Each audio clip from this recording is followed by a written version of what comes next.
Welcome to the Kool Garage and Miele Part 2. The adventure continues. Kind of like Remo Williams, The Adventure Begins with the late Fred Ward. I really liked that movie. I thought it was fun, but they never made any more. Unfortunately, I was hoping this adventure wouldn't continue, but it did. Shortly after I installed those new parts for the safety thermal sensors, the machine was kind enough to grenade the impeller, which goes right in there. Impeller does all the air movement within the machine, and it may have been, obviously it was probably failing for a while, which may have been causing some issues, but it finally went and just, grenaded itself. Now, not all the fingers were broken off. There were several fingers broken off. The ones you definitely see to the base broken off. I had to cut the rest of them to get the thing out because they spread themselves and it just wouldn't fit through that opening. So that was major excitement. The other thing I found was, if I can get the right angle here, see if you see the light coming through there, it cut part of the housing there. Now, from what I can tell, if I can get the light to stay, there is no movement, no structural damage. It just cut through there. So I believe I can just get some good epoxy, plastic epoxy that up and get it together. I do have a new one of these on order. I ordered it directly from Miele. That was actually the cheapest. I'm getting it for about $50 delivered. Online, well, here, this part number ends in 61. The part I'm getting ends in 0.65. They have 6, 2, 3, and 4 that were developed prior, and so this 6.5 supersedes all those. So hopefully it's going to be a little better. Online, I found 6.3 used for $75. Online, I found a business selling this one that ends in 6.5 for $130. I'm getting it direct from manufacturer for about $50 delivered. So that's a plus. Now, in my other video, which I'm going to try to link, let's see if I can do this, somewhere up here or whatever it does. I probably won't figure that out, so I'll just put it in the description. The first video on how to disassemble this. Same procedure, except this time we're removing the right side instead of the left. However, to get this far, we had to remove, take the light off, this piece, which is just 4 screws. One on top, one in front, on each side comes off.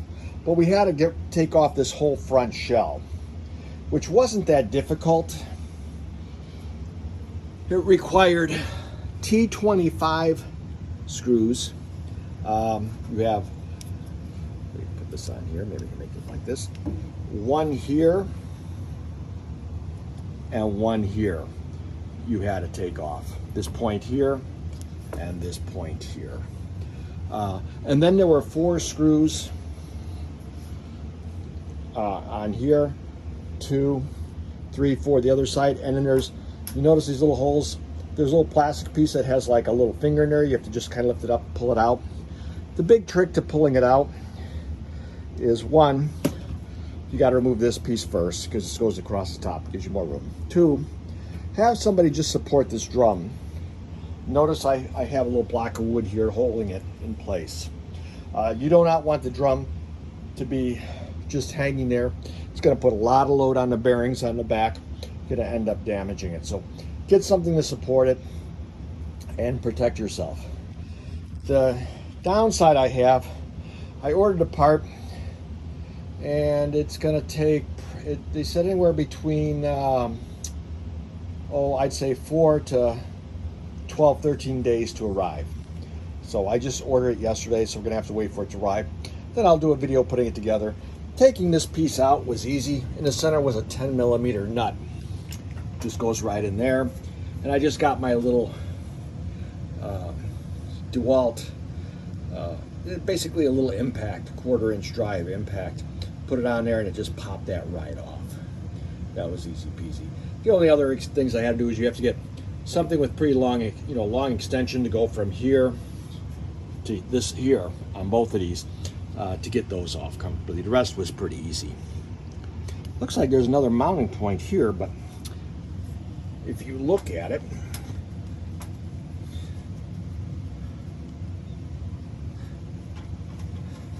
I don't know if this helps or not, get a close up. Nothing was ever screwed in there. So perhaps it just was just something to hold it. Anyway, when I get the part, we'll do another video, put this together. Hopefully, the adventure will end there. Alrighty, till then, see ya. Today is, the part is coming in today, so we need to prep this for an impeller implode. Now, I don't know if you can see back there, it's a little messy. That's one of the blades. It came out when that piece came off the back of the dryer when I moved it. Because I sliced so big, I put some aluminum tape in there to seal it up. This stuff sticks really well. And the goal is I want to get epoxy in here. And this is what I'm going to use. JB Weld plastic bonder, sets up in 15 minutes. It's tan. I really don't care about the color.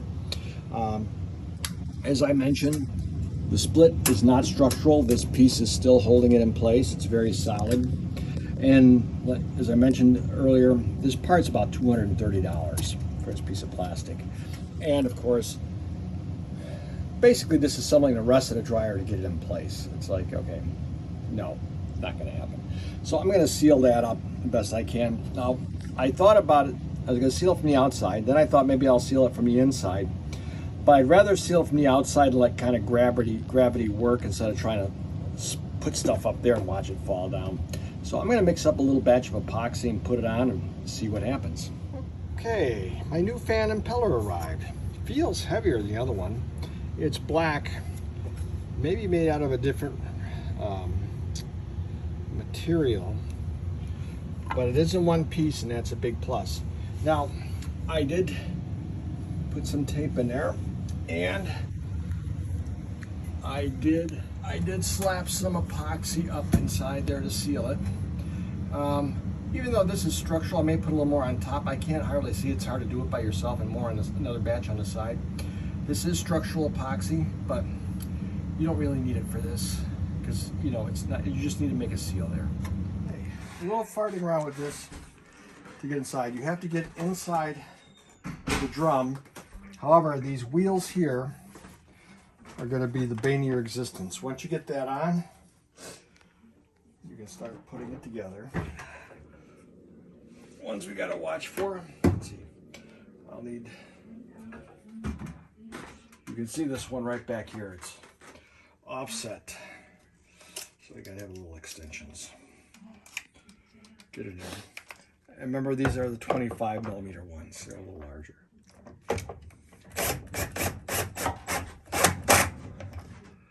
Okay. Now that I can get this lined up, there's two down, two here. A little angled piece that fits right in here. And then 4 screws that hold this guy together. The one's on top, the one's in the front. That one in.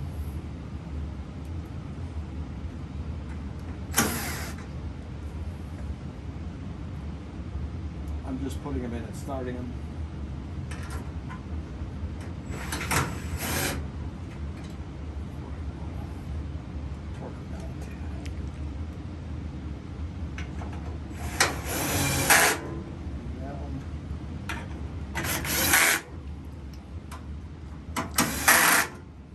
It's slipping because the torque's not very tight. Okay, this and this is on.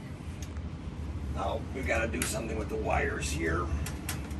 They go in here, and this guy comes over here and goes into here.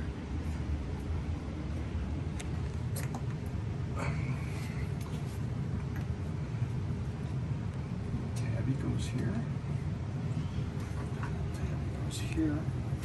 Wires go here and here. light for this is the dryer light. It goes in up here. Wires come out here. Wire goes around through here. This goes in here. This goes here. This is for the door. So that's what's open.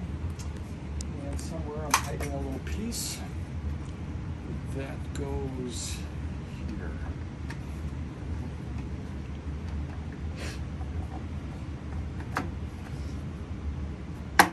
There we go. Covers up the light. Now, if memory serves me correctly, and who knows if it does, this side goes on next. There we go. Okay, this one I know from experience is going to go here.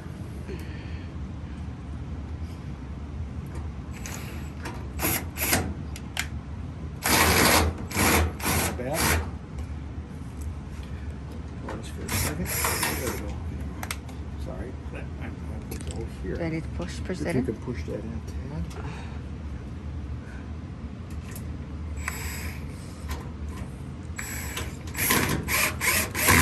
Okay.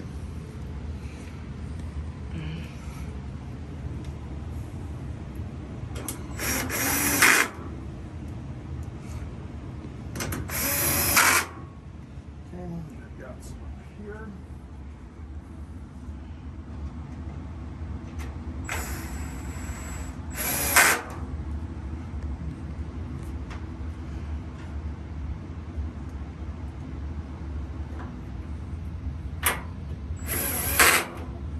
One more here.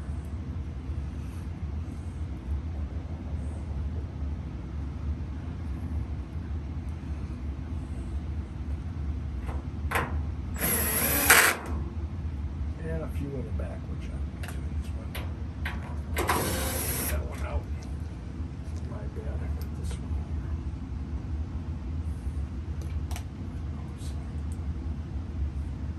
here. I get the ones later. Now it's time for the door.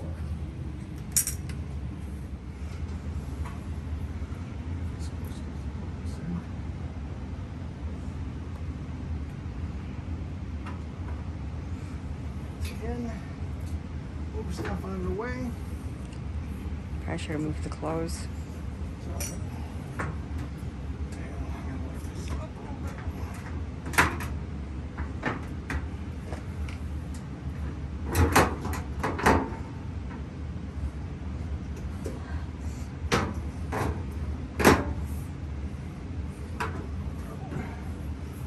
There we go there. You need me to hold something? Nope, I'm good. Got experience at this now. When you do this 4,000 or 5,000 times, you get a little bit better at it.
screws.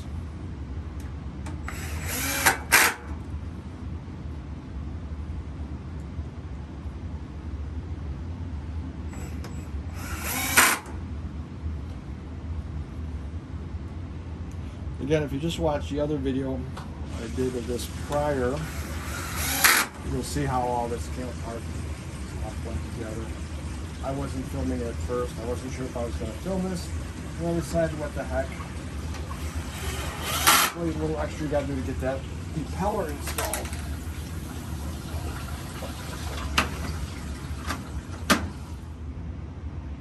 All right, these are bolted in. One more thing I want to do. Come over here and grab this. I like working in confined spaces. These are just the button covers. This lip slides down in here, top one slides in there, so just kind of like lay it in there, under there, push it down, and up in there, it's done. Works like downtown. Now for this piece, remember these are kind of like captured screws. When you screw it, it draws this in against the side, makes it tight. When you loosen it up, you might have to loosen it up a little bit, push it in. It does not come out. These tabs slide over these guys. It's pretty easy to install. It's not really that heavy. Just line it up in the back like this. Get it close to the front. It's down. Now, I do recommend, to turn torque way down on these, to tighten these by hand. Don't do what I do. You don't need to be tight. Again, you're not picking this up by those. And just to complete it, we have these two covers. Just line up like this. Yeah.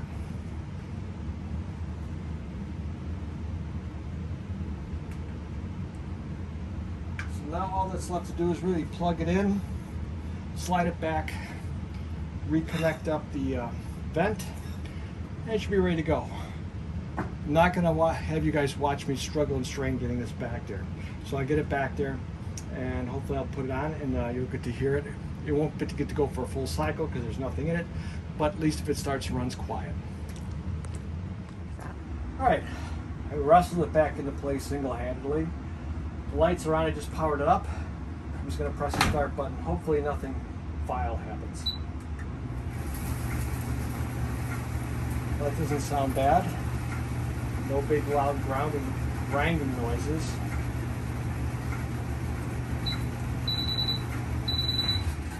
Alright.